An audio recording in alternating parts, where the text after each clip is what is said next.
오늘은 본문 말씀으로 중심을 보시는 하나님이라는 제목으로 하나님 말씀을 전하도록 하겠습니다.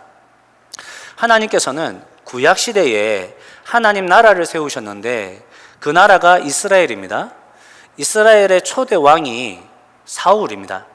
사울 왕은 겸손하고 잘생겼다 이렇게 성경이 필요하고 있습니다. 어머나, 그런데 키까지 크답니다. 키가 얼마나 큰 거 하니까 보통 사람보다 어깨 위만큼 더 컸다. 이제 이 말은 다른 사람들보다 어깨 위의 길이만큼 더 있었다, 이런 의미가 될 것입니다. 사울 왕이 다른 사람들보다 그만큼 키가 컸다는 것은 그만큼 강해 보인다는 뜻도 될 것입니다. 아무래도 키가 작은 사람보다는 키가 큰 사람이 더 위협적으로 보이기 때문입니다. 게다가 사울 왕은 이스라엘에서 제일 잘생겼다, 이렇게 성경이 표현하고 있습니다. 그러니 누가 좋았겠습니까? 백성들이 좋죠. 우리 왕이 제일 잘생겼고 우리 왕이 제일 강해 보이는데 싫어할 백성들이 어디 있겠습니까? 주변에 자랑하기도 너무 좋죠. 너희 왕 키가 몇이야? 우리 왕은 2m야. 너희 왕 얼굴 어때? 사진 보여줘봐. 야, 우리 왕은 박보검이야. 장난 아니야, 야. 이렇게 자랑하기도 너무 좋은 거죠. 그러니 사람들은 사울을 왕으로 세우고 그를 따르는 것이 좋았습니다.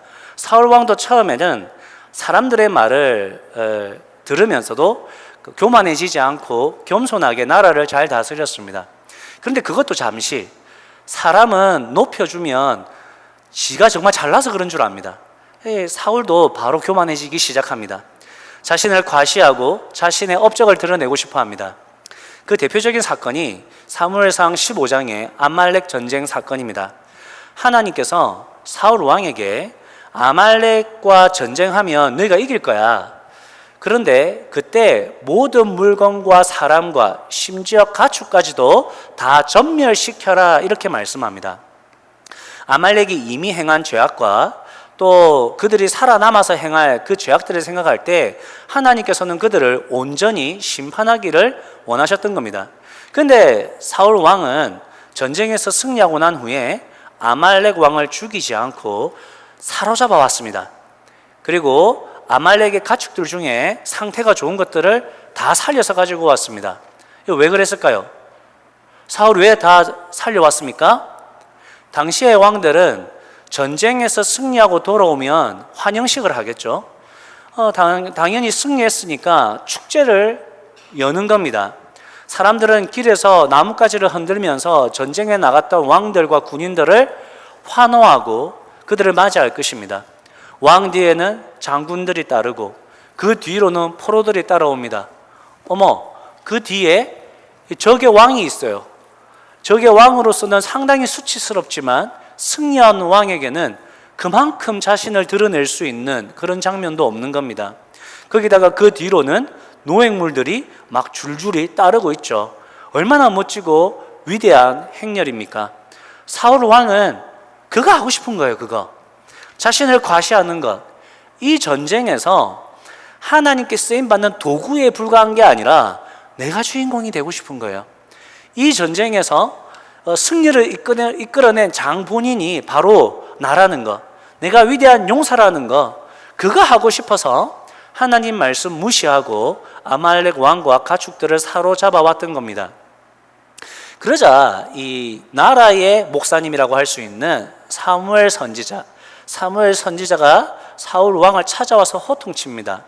사울 왕이요, 어떻게 하나님의 말씀에 불순종할 수 있습니까? 이 승리가 어떻게 당신의 것입니까? 하나님의 것이지 않습니까? 당신이 하나님의 말씀을 듣지 않고 하나님을 버렸으니 하나님도 당신을 버릴 겁니다. 선지자가 이 정도 이야기하면, 그래도 하나님을 경외하는 사람이라면, 하나님을 두려워하는 사람이라면 제가 잘못했습니다. 정말 제가 큰 죄를 지었군요. 진심으로 회개해야 되는데 사울 왕은 어떻게 합니까? 진짜 미안합니다. 진짜 내가 잘못했네. 정말 미안합니다. 이 좋은 날 근데 너무 인상 피세요, 사무엘. 진짜 그래도 이 승리했으니까 이 축제에 좀 참여해 주세요. 축제에 참여해서 당신이 그래도 우리 나라의 목사님이고 사람들이 다 존경하니까 백성들 앞에서 제 체면도 좀 세워주세요. 저 좀 잘했다고 좀 칭찬 좀 해주세요. 지금 저 그림에서 사울 왕이 사무엘 그 옷자루가 잡고 있는 것은 아이고 제가 잘못했습니다 회개하는 게 아니고 내 면전 좀 세워주세요. 제 체면 좀 세워주세요. 그러려고 지금 붙잡고 있는 겁니다. 이런 상황에서 사울 왕은 진실로 회개한 것이 아니라 하나님이 자신을 버린다고 해도 자기 입장, 자기 자존심, 자기 체면 세우는데 급해 있는 그런 비참한 사울 왕의 모습을 우리가 볼 수 있는 겁니다. 이런 상황에서 하나님께서 사무엘 선지자에게 다음 왕을 준비해라 말씀합니다. 그러면서 하나님께서 사무엘 선지자에게 베들레헴에 가면 이새라는 사람이 있다. 그 집안의 아들들을 봐라. 그 집안의 아들들 중에 한 사람을 내가 다음 왕으로 정해놨다. 내가 그거 누군지 알려줄 테니까 거기로 가라라고 말씀합니다. 그래서 이제 사무엘은 베들레헴에 있는 이새라는 사람의 집을 찾아가죠. 그리고 이새의 아들들을 만나게 됩니다. 그리고 이새의 아들들 중에 첫째 아들 엘리압이라는 아들을 보자마자 사무엘이 이렇게 생각합니다. 하나님이 이 사람을 만나게 하려고 나를 이곳에 보내셨구나. 하나님께서 택하신 왕이 바로 엘리압이구나. 사무엘이 그렇게 생각한 이유는 간단합니다. 엘리압이 사울 왕처럼 키가 컸기 때문입니다. 엘리압이 사울 왕처럼 잘생겼기 때문입니다. 하지만 하나님께서는 사무엘에게 말씀하십니다. 너는 그의 준수한 겉모습과 큰 키만 보느냐? 그는 내가 세운 사람이 아니다. 나는 사람이 판단하는 것처럼 그렇게 판단하지 않는다. 사람은 겉모습만을 따라 판단하지만 나는 중심을 본다. 중심을. 하나님의 말씀을 들은 사무엘은 이 사람이 아니구나. 그래서 둘째 아들을 봅니다. 아비나답이라는 사람인데 하나님께서 그 사람 아니라고 하십니다. 그래서 사무엘이 이제는 셋째 아들을 봅니다. 삼마라는 사람인데 하나님께서는 그 사람마저도 아니다라고 말씀하십니다. 그리고 하나님께서 사무엘이 7 아들을 다 만났는데도 하나님께서는 그 중에 왕으로 택한 자가 없다라고 하십니다. 그러자 사무엘 선지자가 이새에게 말하죠. 이 아들들이 전부입니까? 물어보니까 그제서야 이새가 사실 한 명 더 있습니다. 막내가 있는데 지금 양을 치고 있습니다 라고 이야기하죠. 여러분 이 막내가 누굽니까? 다윗이죠. 여러분이 잘 아는 다윗입니다. 근데 여러분 이 막내라는 단어는 어린, 찌꺼기 같은, 하찮은이라는 의미를 담고 있습니다. 무슨 말이죠? 다윗도 이새의 아들이지만 이새가 다윗을 부르지 않은 이유가 뭐라는 겁니까? 다윗이 그 집안에서 하찮은 존재였기 때문입니다. 이새가 볼 때 다윗은 사무엘과 같이 귀한 손님이 올 때 굳이 이 가정 모임에 참석하지 않아도 되는 그런 아들이었습니다. 찌꺼기 같은 아들이었습니다. 시편에 보면 다윗이 실제로 그렇게 이야기합니다. 시편 69편은 다윗이 지은 시입니다. 다윗이 뭐라고 하냐면 이렇게 이야기합니다. 주님, 제가 주님 때문에 욕을 먹고 내 얼굴이 수치를 당했습니다. 친척에게 따돌림을 당하고 어머니의 자녀들에게 마저 낯선 사람이 되고 말았습니다. 여러분, 어머니의 자녀들이 누굽니까? 형님들이죠. 형님들에게 낯선 사람이 됐답니다. 뭐가 됐다는 겁니까? 그 집안의 왕따가 됐다는 겁니다. 다윗이 스스로 가족들 안에서 홀대당하고 있었다는 것을 밝히고 있습니다. 그런데 하나님께서는 그런 왕따 다윗을 선택하셨습니다. 왜요? 하나님은 겉을 보는 분이 아니라 다윗의 마음, 그 중심을 보는 분이시기 때문입니다. 오늘은 이 말씀을 근거로 두 가지를 증거하고자 합니다. 첫 번째는 사람들이 겉모습만 본다고 해서 우리도 겉모습만을 보고 판단하는 사람이 되어서는 안 됩니다. 왜냐하면 겉모습을 보고 판단하는 자가 된다면 우리는 그것 때문에 망하게 될 것이기 때문입니다. 여러분, 사울 왕을 보십시오. 자기 겉모습 치장하다가 하나님께 버림을 받았습니다. 사울이 세상에서는 자기 위신을 세우고 백성들 앞에서는 존경받는, 인정받는 왕이었는지는 몰라도 하나님께서는 그를 거절하셨습니다. 한국어로 버리다라는, 저기 나오는 버리다라는 단어는 히브리어 거절하다라는 단어입니다. 하나님께서 거절한 인생은 결국 하나님께 버려지는 인생이 된다는 것이죠. 그러니 사울 왕도 결국은 자기 겉모습을 채우며 살다가 스스로 목숨을 끊는 비참한 최후를 맞이하게 됩니다. 다윗의 형들은 어떻습니까? 그럼 다윗의 형들은 어떻게 살았을까요? 사무엘상 17장에 보면 형님들의 모습이 나옵니다. 이스라엘 옆에 있는 나라가 블레셋입니다. 블레셋에서 이스라엘에게 싸움을 걸어왔습니다. 블레셋의 대장이 누굽니까? 골리앗이죠. 골리앗은 사울 왕보다도 다윗의 형님들보다도 더 키가 큽니다. 더 강하다는 말이죠. 그런데 늘 겉모습에 매여 살아가던 그 다윗의 형들은 자신들보다 더 화려한 골리앗이 나타나니까 어떻게 합니까? 사울 왕도 다윗의 형들도 한판 붙어보자 말을 못하는 겁니다. 숨어버렸습니다. 골리앗과 싸움을 포기하고 도망가 버렸습니다. 골리앗 앞에서 꼼짝 못하고 벌벌 떨었습니다. 여러분, 이게 누구의 모습입니까? 자신의 스펙을 보고 자신의 인생을 비관하고 있는 우리의 모습은 아닙니까?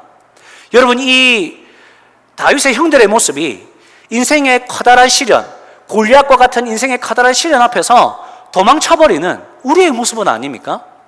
자신보다 가진 것이 없거나 그냥 고만고만한 사람들 만나면 그들 앞에서는 당당하면서도 자신보다 학벌 좋고 더 좋은 직장 가지고 있고 더 좋은 것을 성취한 친구들, 사람들 만나면 주눅이 들어가지고 그들 앞에서 제대로 말도 못하는 그런 여러분들의 모습은 아닙니까? 그들이 겉모습만을 보고 사람과 상황을 판단하는 사람들입니다. 이들의 핵심 가치는 겉모습입니다. 외적인 것들입니다. 이들은 사람들에게 자신이 어떻게 보여지는가, 그게 중요한 거죠. 그러니까 주로 무슨 말 합니까? 내가 진짜 여기 있을 사람이 아닌데. 진짜. 내가 진짜 이런 데 살 사람이 아닌데. 진짜. 자신의 직업, 자신의 집, 자신의 배우자, 자신의 상황과 형편을 무시합니다. 이런 사람들이 생각할 때 자신의 가치는 자신의 외적인 것들, 직장과 출신과 재산과 집과 배우자, 이런 것들이 자신의 가치를 결정한다고 생각하죠. 그런 것들이 자신을 빛낸다고 생각합니다. 자기도 모르게 그렇게 생각하고 살아가요. 그러니까 이런 사람들은 평생을 그런 외적인 것들을 업그레이드 한다고 일평생을 허비하는 것입니다. 여러분, 생각해 보십시오. 혹시 여러분이 그러고 있지는 않으십니까? 여러분이 그러고 있지는 않으십니까? 성경에 봐, 성경 보면 하나님이 그러잖아. 사람은 외모를 본다고, 사람은 외적인 것을 보고 판단한다고. 나는 사람이야, 나는 하나님이 아니야. 그러니까 나는 외적인 게 중요해. 그러니까 나는 배우자 고를 때 외적인 거 보고 고를 거야. 왜? 그게 뭐가 잘못됐는데? 내가 사람인데 저는 겉모습과 외적인 이런 것들이 악하다, 더럽다, 이 말 하는 거 아닙니다, 여러분.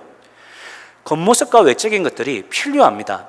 여러분이 똑똑하고 공부를 잘하고 또 승진도 잘 되어서 높은 자리에 올라간다든지 회사의 사장이 된다든지 나라의 지도자가 된다고 치십시다. 그게 뭐죠? 외적인 것들이 잘 된 겁니다. 겉모습이 빛이 나는 겁니다. 그게 악한 겁니까? 그렇지 않습니다. 좋은 것일 수도 있습니다. 여러분이 나라의 지도자가 되고 여러분이 회장이 된다면 생각해 보십시오. 누가 덕을 보겠습니까? 여러분의 직원들, 여러분 밑에 통치를 받는 사람들이 여러분들이 먹여 살려줘가지고 배부를 거 아닙니까? 여러분, 저는 생각만 해도 너무나 기쁩니다. 여러분이 회사를 운영하는 방식과 여러분이 펼치는 정책이 사회의 약자들을 돌아보고 그 약자들이 억울한 인생을 살지 않도록 도와주고 다음 세대를 살리는 그런 귀한 일들을 할 거 아닙니까? 여러분들의 그런 성공, 여러분들의 그 외적인 것이 그 빛나는 것, 그게 얼마나 아름다운 겁니까? 하나님도 그거를 기뻐하실 것입니다. 그 외적인 거, 그 성공하는 거, 그 부유해지는 거, 그런 것들이 필요합니다. 외적인 것들은 악한 것이 아닙니다. 근데 문제는 뭐죠? 외적인 것들을 핵심 가치로 추구하며 살아가는 게 문제인 겁니다. 다시 말씀드리면 우리가 성공하려고 하는 것, 그것이 여러분 하나님께 허락받은 겁니까? 여러분이 키 180 이상의 배우자를 만나려는 그 기도 제목이 정말 하나님께서 나의 인생에 허락하신 계획입니까? 여러분이 더 이뻐지고 더 좋은 몸매를 가지기 위해서 다이어트하고 성형수술을 하는 거, 그거 왜 하는 거죠? 더 예뻐져야 인정받기 때문에, 더 예뻐져야 성공할 수 있기 때문에, 더 예뻐져야 잘 살 수 있기 때문에 그렇게 하는 겁니까? 아니면 하나님께서 나에게 주신 계획과 뜻을 따라서 하는 것입니까? 우리는 겉을 추구하며 외적인 것들을 추구하며 살아서는 안 됩니다. 여러분 절대 그러면 안 됩니다. 그래서 그것을 극복하기 위해서 어떻게 해야 돼요? 우리 하나님께서 나를 향한 계획과 뜻에 집중해야 되는 것입니다. 아마 대부분의 청년들이 배우자에 대한 생각들이 있을 겁니다. 그래서 자신의 그 미래 배우자에 대한 기도를 할 때 그런 리스트를 적어서 기도하고 있을 것입니다. 뭐 이럴 수 있죠. 하나님, 저는 키가 작아서 저희 아이까지 작게 만들고 싶지 않습니다. 저는 무조건 키 180 이상의 배우자를 만나야 됩니다. 하나님 아시겠죠? 하나님 그렇게 해주셔야 됩니다. 라고 기도 제목이 있을 때 그 기도 제목을 정말 하나님께서 허락하신 거냐는 거죠. 그렇게 기도하는 게 잘못된 건 아닙니다. 근데 하나님께서 그래 오케이 라는 사인을 여러분이 받으셨냐는 겁니다. 여러분께서 이렇게 이야기할 수 있죠. 저는 하나님께 다 양보했습니다. 하나님 저 아시죠? 제가 하나님께 다 버린 거 아시죠? 근데 이것만은 안 됩니다. 하는 그 기도 제목에 대해서 하나님도 그래 생각해보니까 그렇네 이렇게 하실 그 기도 제목이냐는 겁니다. 여러분이 하나님께 다 드렸다고 하면서 결국은 겉모습을 추구하고 살아가면서 마지막 하나 이거 붙잡고 안 내려놓는 거 그거 아닙니까? 여러분 우리가 그에 대해서 한번 생각해 봐야 됩니다. 그리고 내가 뭔데 지금 하나님 앞에 이렇게 따지고 있고 내가 이렇게 하나님께 요구하는가? 여러분 그거 생각해야 됩니다. 내가 뭔데 하나님 앞에 그걸 요구하는가? 이미 결혼하신 분들은 내가 뭔데 미래에 대한 계획을 하나님 이렇게 해주셔야 됩니다. 아시죠? 하나님 내가 지금 어떤 상황인지 아시죠? 내가 하나님께 여쭤보지도 않고 하나님이 나를 향한 계획과 뜻이 무엇인지도 생각해 보지도 않고 내가 계획 짜놓고 하나님 알아서 해주세요. 내 기도했습니다. 이러고 있는 거 아니냐 말입니다. 우리가 뭔데 그러냐는 겁니다. 우리가 뭔데? 여러분 이 우리가 뭔데는 다윗이 한 말입니다. 다윗이 골리앗 보고 아니 네가 뭔데? 골리앗 네가 뭔데 하나님을 그렇게 모욕하느냐 말입니다. 우리를 향한 우리를 향한 하나님의 계획과 뜻을 무시하고 우리의 계획과 뜻을 하나님께 주장하는 것은 우리의 인생에 참된 하나님이신 우리의 인생에 참된 주인이신 하나님을 모욕하는 거 아니겠습니까? 우리가 뭔데 그렇게 주장합니까? 하나님 앞에서 한 번도 내 인생의 백지를 들고 나가서 하나님 내 인생 어떻게 살아갈까요? 하나님 그림 그려주세요. 이렇게 한 번도 해보지 않고서는 늘 하나님 앞에 갈 때 자기 그림 다 그려가가지고 하나님 이거 아시죠? 이렇게 해주세요. 그 떼쓰면서 말씀 묵상도 안 해. 성경 말씀 따라 살지도 안 해. 그러면서 마늘마다 하나님 앞에 따지고 원망하고 불평하고 그게 뭐예요? 겉모습만을 보고 판단하는 인생이 된다는 겁니다. 그게 겉모습만을 보고 판단하는 삶을 사는 거예요. 여러분 예수님을 영접하고 하나님을 아버지로 정말 믿는 사람은 이렇게 하면 안 돼요. 안 믿는 사람은 그래도 돼요. 그건 뭐 자기가 모르니까 그럴 수 있죠. 그런데 여러분 정말 하나님을 나는 믿습니다. 하나님이 내 인생의 주인입니다. 이렇게 고백하는 분들은 진짜 그러면 안 돼요. 겉모습을 추구하며 살면 안 되는 겁니다. 그 겉모습 때문에 여러분들이 망하게 되는 겁니다. 그럼 어떻게 해야 돼요? 그것을 극복하기 위해서는 나를 향한 하나님의 계획과 뜻에 집중해야 됩니다. 하나님의 뜻을 추구해야 됩니다. 하나님께서 예비하신 배우자를 있는 그대로 받아들이셔야죠. 하나님께서 여러분에게 예비하신 미래를 따지지 말고 순종하셔야죠. 받아들이셔야죠. 원아웃기는 하나님의 계획과 뜻을 쫓아가면서 여러분 겉모습을 추구하는 우리의 모습을 타파하시는 여러분 되시기를 주님의 이름으로 축복합니다. 두 번째로 하나님께서 오늘 우리에게 주시는 말씀은 하나님께서는 우리의 중심, 마음을 보신다는 겁니다. 하나님께서 우리의 외모를 보지 않고 우리의 마음을 보신다는 말씀은 여러분 정말 좋은 말씀 아니에요? 정말 기쁜 말씀이고 정말 감사한 말씀입니다. 만약에 하나님께서 외적인 것으로 우리를 판단해 보십시오. 어떻게 되겠습니까? 박복원보다 못생긴 것들은 다 지옥이야. 그러면 여기 모인 형제님들은 다 지옥입니다. 제가 자매님들은 비유를 들지 않겠습니다. 자매님들 많기 때문에. 남자 키 170 이하는 다 지옥이야. 안타깝게도 저는 지옥입니다. 하나님께서 매주 헌금 1000불씩 안 하는 사람들 다 지옥이야. 여러분 다 지옥이고 나도 지옥입니다. 세계 10대 대학, 세계 100대 대학 못 넣은 사람들 다 지옥이야. 다 지옥이죠. 그렇게 하나님께서 외적인 것들을 보고 우리를 평가하셨다면 우리는 아마 살아남지 못했을 겁니다. 근데 너무나 감사하게도 여러분 하나님이 우리를 어디 보신다고요? 우리의 마음을 보신답니다. 이게 참 위로가 되고 여러분 이게 참 힘이 되는 말씀입니다. 자, 보십시오. 마가복음 12장에 예수님께서 이 헌금하는 사람들을 보고 계십니다. 보니까 사람들이 뭐 이렇게 저렇게 헌금을 하세요. 어떤 부자는 와, 이럴 정도로 많이 헌금하는 거예요. 근데 그때 한 과부가 2렙돈, 그러니까 한국 돈으로 따지면 지금의 1,000원입니다. 캐나다 달러는 1달러예요. 헌금하는 거예요. 그러니까 예수님이 제자들을 불러 모아가지고 이렇게 이야기하세요. 얘들아, 저 과부가 여기서 헌금한 다른 모든 사람들보다 더 많은 헌금을 했다라고 이야기하세요. 그 이유가 뭔가 하니까 다 같이 읽어보겠습니다. 시작.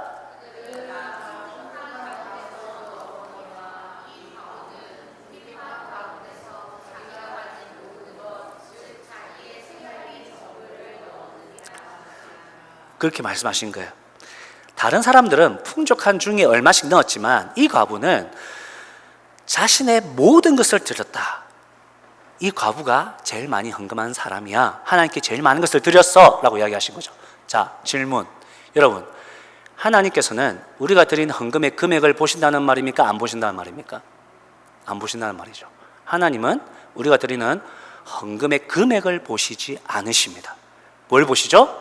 우리의 마음을 보십니다. 아싸, 하나님 저 다음 주부터 헌금 없습니다. 제 마음 아시죠? 저 하나님 진짜 사랑합니다. 근데 늘 좀 헌금 조그맣게 쪽팔렸는데 잘 됐어. 그럼 이제 헌금 없어요. 그 못된 마음도 아신다는 겁니다. 여러분 생각해 보십시오. 형제가 자매의 마음을 뺏고 싶어. 이 자매가 너무 예뻐, 너무 사랑스러워. 이 자매 사랑해. 어떻게 해요? 돈 씁니다. 돈 없는 형제들 돈 빌려서 돈 씁니다. 여러분 옆에 찝쩍거리는 형제가 돈 안 쓰는 형제는 여러분 만나면 안 됩니다. 나쁜 놈들입니다. 여러분 등쳐먹을 놈들입니다. 남자는 사람을 사랑하면 돈을 씁니다. 예수님께서 그 말씀을 하는 거예요. 하나님을 진짜 믿으면 예물을 드리는데 그 예물이 곧 그의 마음이다라고 이야기하는 거예요. 제가 11조를 100불 드렸다고 치십시다. 근데 저희 딸도 11조로 100불을 드렸습니다. 하나님께서는 그게 같다는 겁니까? 다르다는 겁니까? 같다는 거죠. 여러분 우리가 11조금을 왜 하죠? 내 인생의 주인이 하나님이심을 고백하는 신앙의 고백이지 돈 11조 드리는 게 아닙니다. 여러분 돈 드리는 거 아니에요. 나라에서는 도네이션이라고 하지만 우리는 도네이션 아닙니다. 여러분 이거 하나님께 드리는 신앙의 고백이에요. 그래서 제가 드렸어요. 저희 딸도 똑같이 드렸어요. 신앙의 고백이 같기 때문에 금액과 상관없이 그 헌금은 하나님께 동일하게 여겨진다는 거예요. 근데 만약 제가 진짜 아까워 죽겠네 진짜. 진짜 뭐 한 달에 100% 진짜 나보고 죽으라는 말이야? 요즘 경기도 안 좋은데 진짜 목사인데 진짜 목사여서 진짜 돈을 안 낼 수도 없고 진짜 이러면 하나님 뭐라는 거예요? 하지 말라는 거예요. 그 마음 가지고 하지 말라는 거예요. 왜요? 마음이 썩었기 때문입니다. 그 마음이 썩었다는 건 뭐죠? 그 예물도 썩었다는 거예요. 안 해도 된다는 겁니다. 여러분 혹시나 여기서 의무적으로 하는 사람은 없죠? 다 신앙의 고백을 따라서 헌금하시죠? 그러니까 내가 처음 만든데 남들 다 헌금하거든. 그래서 눈치 보고 헌금하는 분들이 있어요. 하지 말라 해도 해요, 그분들이. 뭐 그런 거 어쩔 수 없지만 안 해도 된다는 겁니다. 여러분, 하나님께 마음이 없는데 안 해도 됩니다. 썩은 예물은 하나님께서 받지 않으십니다. 실제로 구약시대에 그렇게 예물 드리는 사람이 있었어요. 그래서 하나님이 그 사람들을 보고 뭐라 했냐면 그거 역겹다라고 했어요. 너희들 예배할 때 진짜 내가 이 날씨 좋아 죽겠는데 내가 진짜 권사고 내 진짜 도망갈 수도 없고 진짜 이거 예배 드리고 진짜 내 신나게 놀아봐야지. 이딴 마음 가지고 예배 오지 마라 그랬어요. 하나님이 그 마음을 역겹다라고 하셨어요. 이사야, 말라기, 아모스 이런 데 보면 그런 예배 하나님 안 받으신댔어요. 그런 예배를 안 받으신댔어요. 왜죠? 여러분들 생각해 보세요. 여러분들에게 의도적으로 선물을 준다고 하면서 썩은 과일을 줘. 여러분 그 사람들과 어떻게 해야 돼요? 인연을 끊어야죠. 물론 VIP로 사랑을 해야 될 수도 있지만 여러분들에게 선물 준다면서 썩은 과일 주는 사람은 그 마음이 썩었는데 여러분을 대하는 마음이 썩었는데 그 사람과 굳이 인연을 같이 할 필요가 없습니다. 그런데 누가 여러분에게 1달러짜리 사탕을 하나 주면서 메모를 하나 적어놨어요. 목사님 요즘 힘들어 보이시네요. 뭔지 모르겠지만 목사님 오늘 하루만큼은 이 달달한 사탕 드시고 달달한 하루 보내세요. 여러분 어떻게 할 거예요? 1달러짜리라고 이놈 자식 돈 버리더니 돈은 어디다 쓰고 1달러짜리 사탕을 확 버릴 겁니까? 아니죠. 그 1달러 사탕은 1달러짜리가 아니죠. 가격을 매길 수 없는 사랑이죠. 뭐 1,000달러, 10,000달러보다 더 귀한 사랑인 거예요. 하나님께서 우리를 그렇게 보신다는 거예요. 하나님께 1달러는 1달러가 아니에요. 하나님께 1000달러는 1000달러가 아니에요. 하나님께서는 우리의 마음을 보신다는 거예요. 이게 얼마나 감사해요. 그러니까 이재용 회장이 하나님께 100억 드린다고 해서 그게 큰 헌금이 아니라는 거예요. 내가 진실한 마음으로 하나님께 헌금하면 오히려 하나님 보실 때 제 헌금이, 제가 드리는 그 마음이 더 클 수도 있다는 거예요. 이게 너무나 감사한 거예요. 하나님은 우리의 외적인 것들을 보지 않으시고 우리의 중심을 보시기 때문입니다. 그래서 우리의 중심을 보시는 하나님은 어떤 하나님이세요? 공평하신 하나님이세요. 공평하신 하나님. 다 같이 말씀 읽겠습니다. 시작. 사람의 행위는 자기의 눈에는 옳게 보이나 주님께서는 그 마음을 꿰뚫어 보신다. 그렇죠? 여러분이 어떤 옳은 행위를 한다 할지라도 하나님은 그 마음을 꿰뚫어 보신다고 이야기하세요. 우리가 행위를 잘해놓고 자랑할 필요가 없어요. 하나님은 그 마음을 보신다는 거예요. 근데 그 꿰뚫다라는 단어는 저울질하다, 헤아려보다, 공평하다라는 뜻을 가지고 있어요. 그 중에서도 이 단어는 공평하다라는 뜻으로 50% 이상 사용됐습니다. 제가 이 말씀을 다시 해석하면 하나님께서는 우리의 행위를 넘어 마음을 꿰뚫어 보시기 때문에, 우리의 마음을 따라 판단하시기 때문에 하나님은 항상 우리를 공평하게 대하신다라는 말씀이 되는 거예요. 그래서 여러분, 하나님께서는 가난한 자에게는 가난한 만큼 요구하십니다. 부유한 자에게는 부유한 만큼 요구하십니다. 하나님께서는 가난한 자와 부유한 자를 같은 잣대로 바라보지 않으십니다. 하나님께서 많이 준 자에게는 많은 것을 요구하세요. 적게 준 자에게는 적은 것을 요구하세요. 그러니까 여러분, 많이 가지려고 안 해도 돼요. 왜냐하면 여러분 그만큼 책임감 있게 그것을 사용해야 되는 거죠. 그렇다고 가난해지려고 하지도 마십시오. 가난한 게 좋은 것도 아니지 않습니까? 그럼 어떻게 해야 됩니까? 하나님께서 여러분을 이 세상에 부르신 그 부르심대로 살아가려고 추구하셔야 됩니다. 하나님께서 여러분을 향한 특별한 계획과 뜻을 가지고 이 땅에 보내셨어요. 태어나게 하셨습니다. 그것을 따라 살아가려고 해야 돼요. 내가 부자가 되는 방법, 이거 안 봐도 하나님께서 여러분들을 이끌어 가시면 부자가 될 수도 있어요. 하나님께서 여러분들이 성공하는 인생을 살려고 하지 않아도, 그런 영상들을 안 봐도 하나님께서 이끄시는 대로 여러분 나아가면 하나님이 계획하신 대로 여러분들이 성공한 인생이 될 수 있는 거예요. 그러니까 나는 밴댕이 송알딱지 마음이 좁아도 하나님께서 나에게 어떤 꿈을 주실 수 있는 거예요. 하나님 따라가다 보면 하나님이 우리 손집사님에게, 손집사님은 사장 될 생각이 없어. 그냥 평생 직원으로 살고 싶었는데 하나님 따라가다 보고 하나님 계획과 뜻에 순종하려다 하다 보면 하나님이 그 마음에, 야 그래도 네가 사업장 하나 열어. 야 스시집 다니는 애들 축복해야 될 거 아니야. 네 하나 열어라고 마음을 주시고, 그 마음을 통해서 우리의 그릇은 조그마지만 하나님은 우리를 쓰신다는 거예요. 근데 그때 하나님 제가 뭐라고요? 내가 뭔데? 나 같은 게 뭐라고요? 나 못해. 그러지 말라는 겁니다. 네가 뭔데? 하나님이 쓰시겠다는데 네가 왜 주저하느냐는 겁니다. 하나님께서 여러분을 이 교회의 기둥으로 쓰시겠다, 그런 기도할 때 그런 부담과 그런 확신과 그런 믿음이 든다면 결단하셔야지요. 여러분이 뭔데 하나님께서 쓰시겠다는데 하나님의 계획과 뜻을 그렇게 막는단 말입니까? 그렇게 순종하며 나아가는 거죠. 그러다 보면 하나님이 쓰시는 대로 내가 쓰임받고, 여러분 그걸 행복이라고 하는 거예요. 거기에 행복이 있는 거예요. 여러분, 하나님께서는 우리의 마음을 꿰뚫어 보고 계십니다. 그래서 우리의 마음을 따라 우리를 판단하시기 때문에 정말 공평하게 판단하십니다. 그렇다면 여러분, 우리가 해야 할 결단이 무엇입니까? 그것은 하나님께서 우리에게 허락하신 삶에 대해서 만족하고 감사하고, 또 우리를 향한 하나님의 계획과 뜻대로 나아가려고 살아가는 것입니다. 하나님의 계획과 뜻에 순종하려고 그 삶을 추구하는 것입니다.